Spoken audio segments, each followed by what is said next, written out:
السلام علیکم ورحمۃ اللہ وبرکاتہ رب اشرح لی صدری ویسر لی امری واحلل عقدۃ من لسانی یفقہوا قولی رب زدنی علما اللہم رب زدنی علما اللہم رب زدنی علما۔ ہم لوگ سورہ الاعراف کے پارہ نمبر 9 حضرت موسیٰ اور فرعون کے جو ہے مکالمہ جو ہو رہا ہے ان کے درمیان کو ڈسکس کر رہے تھے۔ آیت نمبر 108 تک الحمدللہ ہم نے کمپلیٹ کیا، جس میں ہم نے دیکھا تھا فرعون کے سامنے حضرت موسیٰ کو پیش کیا گیا۔ حضرت موسیٰ علیہ السلام نے فرعون کو سمجھایا، لیکن فرعون نہیں مانا، ایک اللہ کی ذات کو اس نے ماننے سے انکار کر دیا۔ اب اس نے معجزات مانگے۔ اللہ سبحانہ و تعالیٰ جانتے تھے وہ اس طرح کے معجزات مانگے گا، کیونکہ اس زمانے کی عادت تھی کسی بات کو، کسی انسان کو تسلیم کرنے سے پہلے اس سے کوئی معجزہ یا اس کی طاقت کو آزمایا جائے۔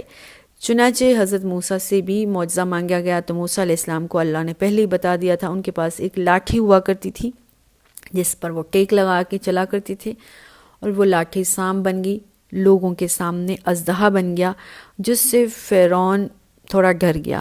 لیکن دوبارہ حضرت موسیٰ نے اس سانپ کو اس کی اصلی شکل میں کنورٹ کر لیا۔ جب حضرت موسیٰ اس کو پھینکتے تھے تو وہ سانپ بن جاتا تھا، اور جب اس کو جھک کے پکڑ لیتے تھے تو وہ دوبارہ لاٹھی بن جاتی تھی۔ اور دوسرا معجزہ یہ تھا وَنَزَعَ يَدَهُ فَإِذَا هِيَ بَيْضَاءُ لِلنَّاظِرِينَ۔ حضرت موسیٰ بغل میں اپنا ہاتھ ڈالتے تھے، جب باہر نکالتے تھے تو وہ بہت شائنی چمکدار ہو جاتا تھا دیکھنے والوں کے لیے۔ آیت نمبر 109 میں پڑھتے ہیں قَالَ الْمَلَأُ مِن قَوْمِ فِرْعَوْنَ إِنَّ هَٰذَا لَسَاحِرٌ عَلِيمٌ۔ اب فرعون جو ہے تھوڑا ڈر گیا، اس کو لگا کہ یہ تو کچھ ڈفرینٹ ہے، آج تک تاریخ نے ایسی کوئی بات مجھے نہیں دکھائی اور نہ ہی میں نے کبھی دیکھی۔ تو بادشاہ نے اپنے ملا، اپنے قوم کے سرداروں کو، بڑے بڑے درباریوں کو، اپنے وزیر مشیروں کو اکٹھا کیا اور پوچھا کہ یہ سب کیا ہے بھلا، تمہیں کیا سمجھ میں آتا ہے؟ تو انہوں نے آگے سے کہا ان ھذا لساحر علیم، یہ تو کوئی معمولی شخص نہیں ہے، یہ بہت بڑا پڑھا لکھا عالم قسم کا جادوگر ہے، ساحر ہے، اور وہ بھی کون سا؟ علیم، جس کے پاس بہت علم ہو۔ یریدو ان یخرجکم من ارضکم فماذا تأمرون۔ بادشاہ کو انہوں نے مشورہ دیا، درباریوں نے بتایا یہ شخص ایسے ہی اتنے سالوں بعد یہاں نہیں آ گیا ہے، بلکہ یہ چاہتا ہے نکال دے بادشاہ تم کو اس ملک سے، یہ تمہیں اس ملک سے نکالنا چاہتا ہے، اور یہ چاہتا ہے کہ اس ملک کا سربراہ اور بادشاہ یہی بن جائے، چونکہ اس نے آتے یہ کہا ہے کہ بنی اسرائیل کو مجھے دے دو، تو یہ تو ملک میں، شہر میں بٹوارا کرنا چاہتا ہے، اور یہ تمہاری حکومت ختم کر کے اپنی حکومت کرنا چاہتا ہے۔ فماذا تأمرون، تم کیا مشورہ دیتے ہو بادشاہ؟ بس تم حکم کرو تو ہم اس کے اوپر چڑھائی کر دیں، تم حکم کرو تو ہم اس کو قتل کر دیں، جو تم بادشاہ کہو گے ہم کریں گے۔ اصل میں تو بادشاہ اور اس کے درباری جو ہے نا، وہ معروب ہو گئے تھے، وہ امپریس ہو گئے تھے حضرت موسیٰ علیہ السلام سے، کیونکہ حضرت موسیٰ علیہ السلام کا تذکرہ اس وقت مصر میں بہت پھیلا ہوا تھا۔ حضرت موسیٰ جو ہے خود بادشاہ کے دربار میں پرورش پا چکا تھے، وہاں پر ایک طاقتور اور علم میں نبیوں کا ذہن اور علم اور طاقت سب سے زیادہ ہوا کرتی ہے، تو بہت فیمس تھے۔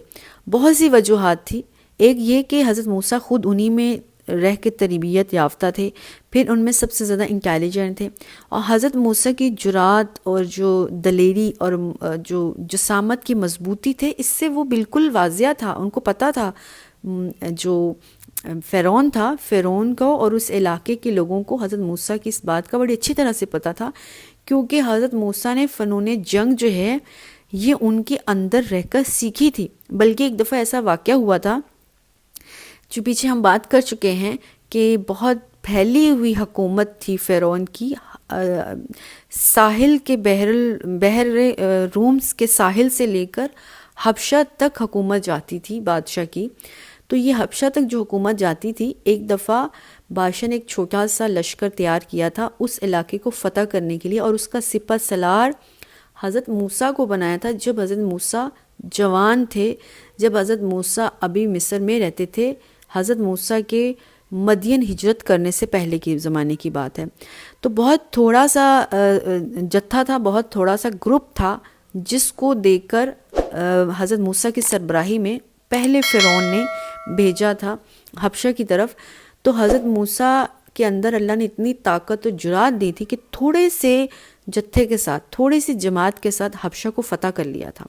تو یہ بات بڑی فیمس تھی اس زمانے میں مصر کے اندر کہ یہ وہی موسیٰ ہے جس کے اندر بہت طاقت اور جرات ہے، اس کی قد و قامت میں بڑی مضبوطی ہے، اس کے اندر بڑی صداقت ہے۔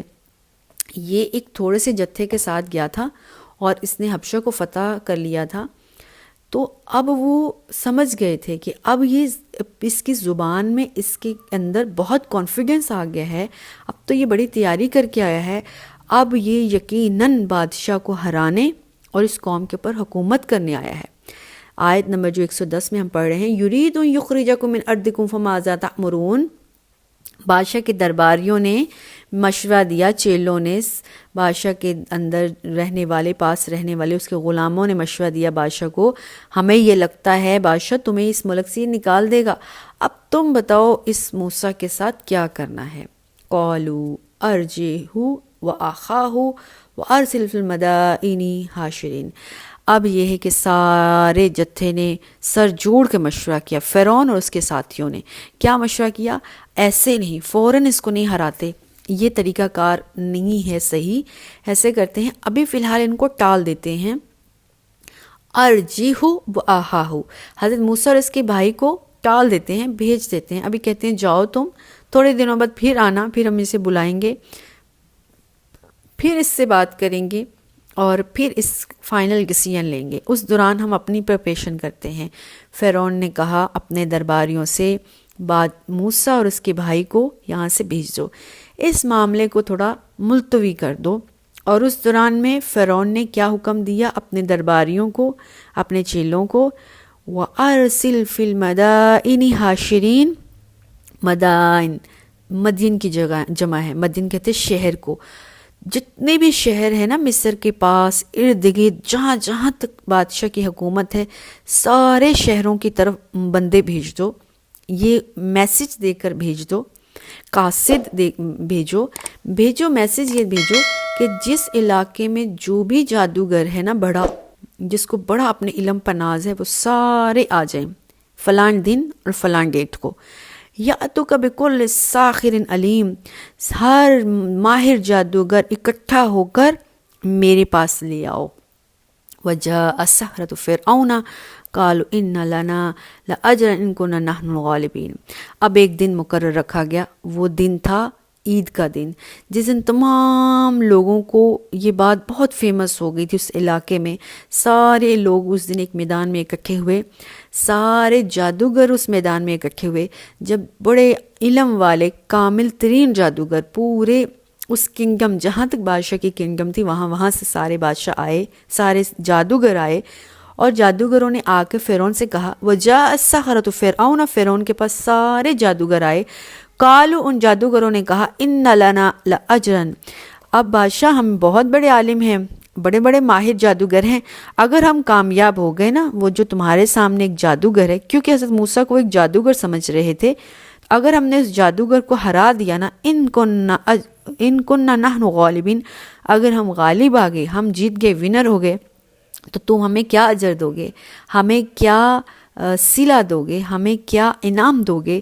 قال نعم، فرعون نے کہا ٹھیک ہے، بات تمہاری ٹھیک ہے، وَإِنَّكُمْ لَمِنَ الْمُقَرَّبِينَ، تم یہاں پر مجھ سے صرف انعام اور مزدوری کی بات کر رہے ہو، میں تو یہ چاہتا ہوں میں تمہیں اپنے پاس کوئی منصب دے دوں، اپنے ریاست میں تمہیں حصہ دے دوں۔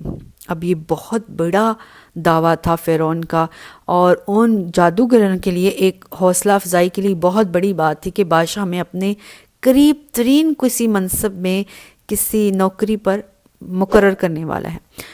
اب وہ مقابلہ شروع ہو گیا، سارے دونوں انبیاء کرام، حضرت ہارون اور حضرت موسیٰ بھی آگئے، سارے لوگ اکٹھے ہو گئے، اب جادوگر آمنے سامنے آگئے، یعنی حضرت موسیٰ بھی آگئے اور دوسرے جادوگر بھی آگئے۔ اب ان جادوگروں نے حضرت موسیٰ سے مقابلے سے پہلے، جسٹ پہلے پوچھا، قالوا، آیت نمبر 113 ہے، یا موسیٰ اما ان تلقی، 115 اما ان تلقی و اما ان نکون نحن الملکین، پہلے تم اپنا جادو دکھانا چاہتے ہو یا پہلے ہم اپنا جادو دکھائیں؟ انہوں نے تو ویسے ہی پوچھا، قال القوا موسیٰ، القوا، حضرت موسیٰ نے آگے سے کیا کہا؟ بلکہ تم ڈالو۔ اچھا، یہ اس زمانے کی روایت ہوا کرتی تھی، وہ ایک دوسرے سے پوچھتے تھے جسٹ فار عزت اکرام کہ پہلے تم اپنا کام کر کے دکھانا چاہتے ہو یا پہلے ہم کریں۔ اب موسیٰ علیہ السلام نے بالکل بھی اس نظر سے جواب نہیں دیا تھا جس نظر سے انہوں نے دیا تھا۔ ان کے ذہن میں پہلے یہ بات چھا چکی تھی، بڑی مشہور ہو چکی تھی حضرت موسیٰ کے بارے میں، موسیٰ علیہ السلام جو ہیں بہت بڑے جادوگر ہیں۔ تو انہوں نے مروب ہو کر عزت سے موسیٰ علیہ السلام سے پوچھا، آپ پہلے جادو دکھانا چاہتے ہیں مقابلے کا یا ہم پہلے دکھائیں؟ حضرت موسیٰ نے آگے سے کہا قول القوا، پہلے تم دکھا لو۔ اصل میں حضرت موسیٰ یہ چاہتے تھے پہلے تم اپنا باطل جھوٹ قسم کا جو بھی تماشا کرنا ہے نا کر لو، پھر میں تمہیں دکھاؤں گا کہ اصل کیا چیز ہوتی ہے، حق کیا ہوتا ہے اور باطل کیا ہوتا ہے۔ لیکن درباریوں کے وہ جو جادوگر تھے وہ سمجھے شاید موسیٰ بھی ان کو عزت دے رہے ہیں علیہ السلام، اور ہمیں انہوں نے پہلے جادو کرنے کا یہ جو سجیشن دیا ہے نا، یہ اس نے ہمیں عزت دی ہے۔ خیر، یہ سب مفسرین نے بیان کیا تو میں نے بھی آپ کو کہہ دیا۔ قول القوا، حضرت موسیٰ نے ان جادوگروں کو کہا پہلے تم جادو کر کے دکھاؤ۔ فلما القوا، جب انہوں نے اپنا جادو کیا، جادو پھینکا، سحروا اعین الناس، لوگوں کی آنکھوں کے سامنے وہ جادو ہو گیا۔ انہوں نے اپنی رسیاں اور اپنی لاٹھیاں، اچھا انہوں نے جادو بھی کیسا کیا؟ وہی جادو جو حضرت موسیٰ نے کیا تھا، پوری پریپریشن کے ساتھ آئے، وہی جادو، یعنی جو چیز حضرت موسیٰ نے پھینکی تھی، حضرت موسیٰ نے لاٹھی پھینکی تو انہوں نے بھی لاٹھیاں اور رسیاں یہ تیار کر کے لے کر آئے تھے، اور جیسے حضرت موسیٰ کیا لاٹھی جو ہے وہ اژدہا بن گئی تھی، ان کی لاٹھیاں، ان کی رسیاں بھی مصنوعی سانپوں کی طرح ہو گئی۔ سحروا اعین الناس، اللہ کہہ رہا ہے لوگوں کی آنکھوں کے سامنے جادو ہوا، حقیقت میں جادو نہیں ہوا تھا۔ وَاسْتَرْهَبُوهُمْ، اور ان کے جادو کو دیکھ کر سارے لوگ وہاں دہشت زدہ ہو گئے۔ ظاہر ہے ایک بڑے میدان میں ہر طرف جادو، سانپ ہی سانپ ہوں اور وہ حرکت کر رہے ہوں، تو وہاں پہ جو کھڑے سائیڈ پہ تماشائی ہیں، لوگ ہیں، وہ دہشت زدہ ہو ہی جائیں گے کیونکہ وہ بڑی تیاری کے ساتھ آئے تھے۔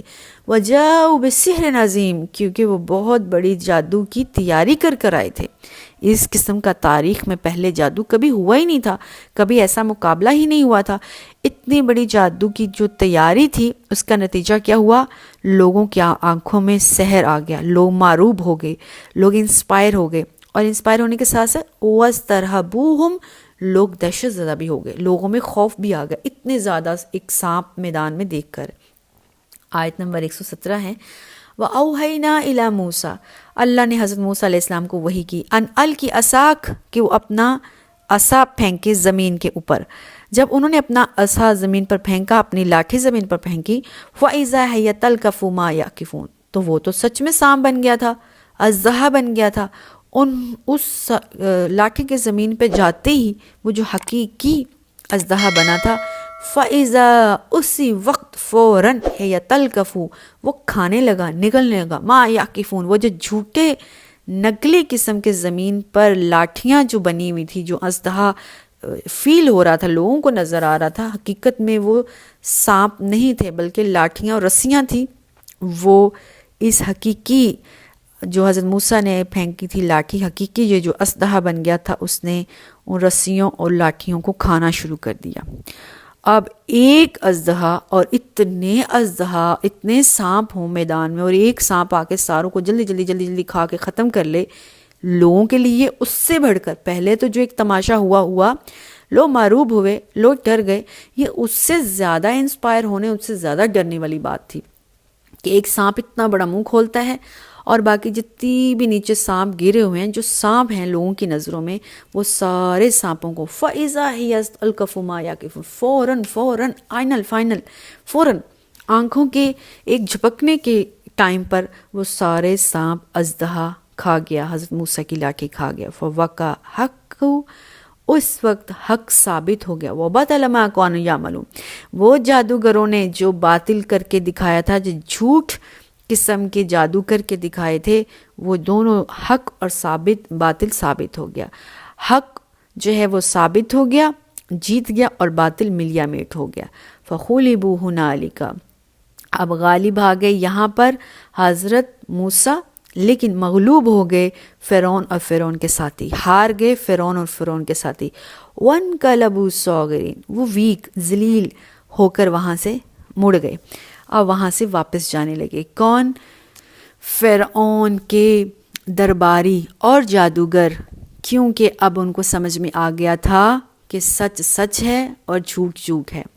وَأُلْقِيَ السَّحَرَةُ ساجدین، جب حضرت موسیٰ اور حضرت ہارون اس مقابلے میں جیت گئے نا، تو حضرت موسیٰ اور ہارون نے اللہ کے سامنے سجدہ کر دیا. ہمیشہ شکر پر سجدہ ہی ہوا کرتا ہے، اس سے کم یا زیادہ نہیں ہونا چاہیے. ہمیں نبیوں کے ان طریقوں پر عمل کرنا چاہیے، نبیوں کی زندگیوں سے سیکھنا چاہیے. نبیوں نے ہر قدم پر کیا کیا کام کیا. جب ان کی زندگیوں میں اچھے دن آئے، شکر کے دن آئے، تو انہوں نے سجدے کیے.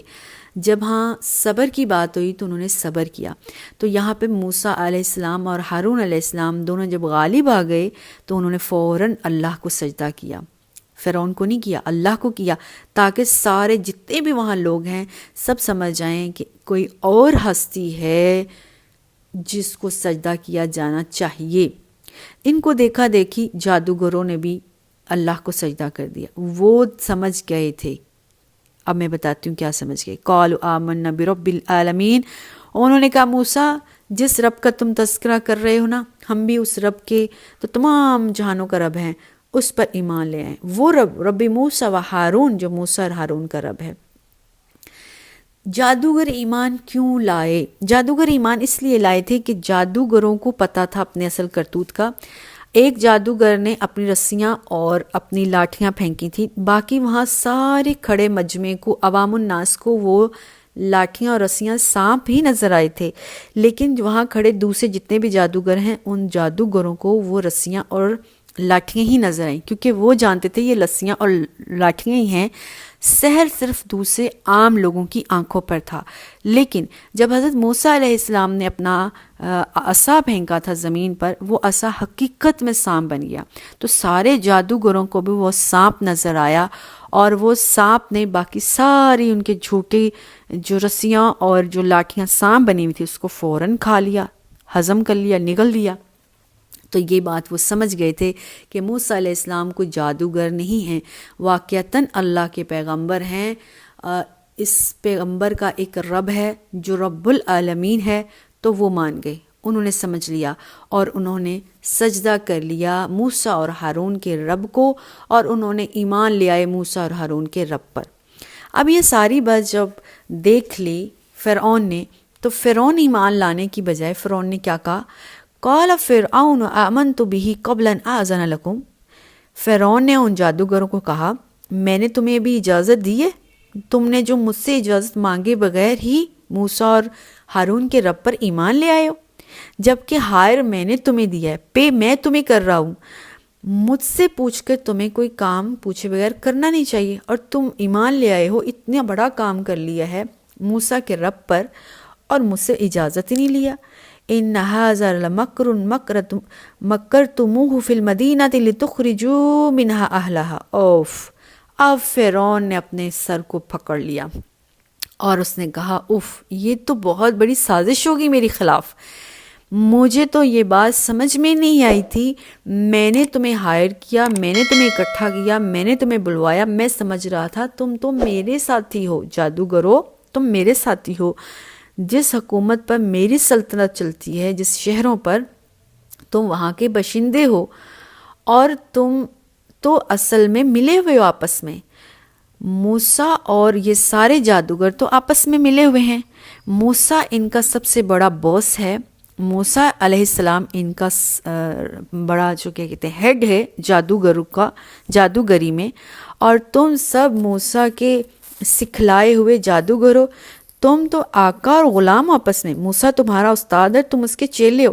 تم تو پہلے سے پری پلانڈ کر کے آئے تھے کہ تم سب مل کر میرے خلاف پلان کرو گے، مجھے اکساؤ گے، اور میں اس طرح ایک دن بناؤں گا اور اس میں تمہارا مقابلہ کروں گا، اور پھر تم سب نے آپس میں پلان کیا ہوا تھا کہ تم نے موسیٰ کو جتوانا ہے۔ اصل میں تم سب کا مقصد یہ تھا کہ تم میری حکومت پر قبضہ کر لو اور میرے یہاں کے رہنے والے جو مجھے فالو کرتے ہیں اس کو شہر سے باہر نکال دو۔ موسیٰ کے اس سارے واقعہ کو دیکھنے کے بعد فرعون ایمان لانے کی بجائے اس کا دماغ میں نیگیٹو چیز چلی۔ وہ کیا تھی؟ ان ھذا لمکر، اوف یہ تو بہت بڑی چال ہوگی میرے خلاف۔ مکرتموہ، تم سب نے آپس میں میرے خلاف پلاننگ کی، مکر کیا، چال کی، فی المدینۃ، شہر میں۔ کیوں؟ لتخرجوا منہا اہلہا، تم چاہتے ہو کہ تم یہاں کے باشندوں کو یہاں سے نکال سکو اور تم یہاں پر حکومت کر سکو۔ فسوف تعلمون، ان قریب تمہیں تمہارا انجام پتہ چلے گا۔ تم نے میرے ساتھ دھوکہ کیا، تم نے مجھے چیٹ کیا، اب مجھے دھوکہ کرنے اور چیٹ کرنے کی جو سزا ملنی ہے تمہیں، اب وہ میں تمہیں دوں گا۔ یہ سزا کن کو کہہ رہا ہے بادشاہ؟ فرعون، یہ ان جادوگروں کو کہہ رہا ہے جس کو اس فرعون نے ہائر کیا تھا۔ اب ان کو کہا، جادوگروں کو فرعون نے کہا، لا اقطعن ایدیکم، تم نے مجھے چیٹنگ کی ہے، میں اس چیٹ کی، مجھے فول بنایا ہے، اس فول بنانے کی تمہیں پنش کرتا ہوں۔ وہ پنش کیا ہے؟ میں تمہارے ہاتھ کاٹوں گا، وارجلکم، تمہارے پاؤں کاٹوں گا، من خلاف، اپوزٹ سائڈ سے، یعنی رائٹ سائڈ کا اگر میں نے بازو کاٹا ہے تو لیفٹ سائڈ کی میں ٹانگ کاٹوں گا۔ پہلے زمانوں میں جب کوئی بڑی غلطی کرتا تھا، ڈاکہ زنی کرتا تھا یا کسی کو دھوکہ دیتا تھا یا بہت بڑا جرم کرتا تھا، اس وقت اس کے ہاتھ اور پاؤں مخالف سمت سے کاٹا جاتے تھے، یعنی ایک طرف کا بازو اور دوسری طرف کی ٹانگ۔ اچھا، سیم سائڈ سے کیوں نہیں کاٹا جاتا تھا؟ اس لیے کہ اگر سیم سائڈ سے دونوں چیزیں کاٹ دیجیے تو پھر انسان مر جاتا ہے۔ سیم سائڈ کی باڈی کا سارا خون نکل جائے گا تو انسان زندہ نہیں رہتا۔ اگر اپوزٹ سائڈ سے، رائٹ سائڈ سے بازو کاٹا ہے اور لیفٹ سائڈ سے ٹانگ کاٹی ہے تو اس طرح سے اپوزٹ سائڈ سے خون کا بہاؤ ہوگا اور انسان زندہ رہتا ہے۔ وہ تکلیف جھل کر رہتا ہے لیکن زندہ ضرور رہتا ہے۔ تو یہ سزا اس زمانے میں بہت سخت قسم کی سزاؤں میں ہوا کرتی تھی۔ فرعون نے کہا، لا اقطعن ایدیکم وارجلکم من خلاف، میں تمہارے ہاتھ اور پاؤں دونوں مخالف سمت سے کاٹ دوں گا، ثم لاصلبنکم اجمعین، پھر میں تم سب کو سولی چڑھا دوں گا۔ پہلے ہاتھ اور پاؤں کاٹوں گا، اس کی تکلیف برداشت کرنا کچھ عرصہ، پھر میں تمہیں سولی چڑھاؤں گا پورے شہر کے سامنے۔ قالوا انا الی ربنا منقلبون، جن کے اندر ایمان آ جاتا ہے نا، اب ان کو خوف ختم ہو جاتا ہے۔ اب ان جادوگروں نے آگے سے بادشاہ کی بات ماننے کے، سوری بولنے کے، بادشاہ کو کیا کہا؟ انا الی ربنا منقلبون، ہمیں اپنے رب کی طرف ہی لوٹ کر جانا ہے، آخر تو مرنا ہی ہے اور مر کر رب کی طرف ہی جانا ہے، تو کیوں نہیں تم ہمیں سزا دے دو، اس طرح سے ہمیں شہادت مل جائے گی، جانا تو ہمیں اپنے رب کی طرف ہی ہے۔ وما تنقم منا الا ان آمنا بآیات ربنا لما جاءتنا، اب جادوگروں نے کہا، ہماری کوئی بات بھی تمہیں بری نہیں لگی، ہم جانتے ہیں ہم تو تمہارے بہت فیورٹ ہوا کرتے تھے، بس ایک تمہارے نزدیک جو ہم سے غلطی ہوگی وہ یہ ہے کہ ہم اپنے پروردگار کی نشانیوں کو ہم نے مان لیا اور ہم ان پر ایمان لے آئے۔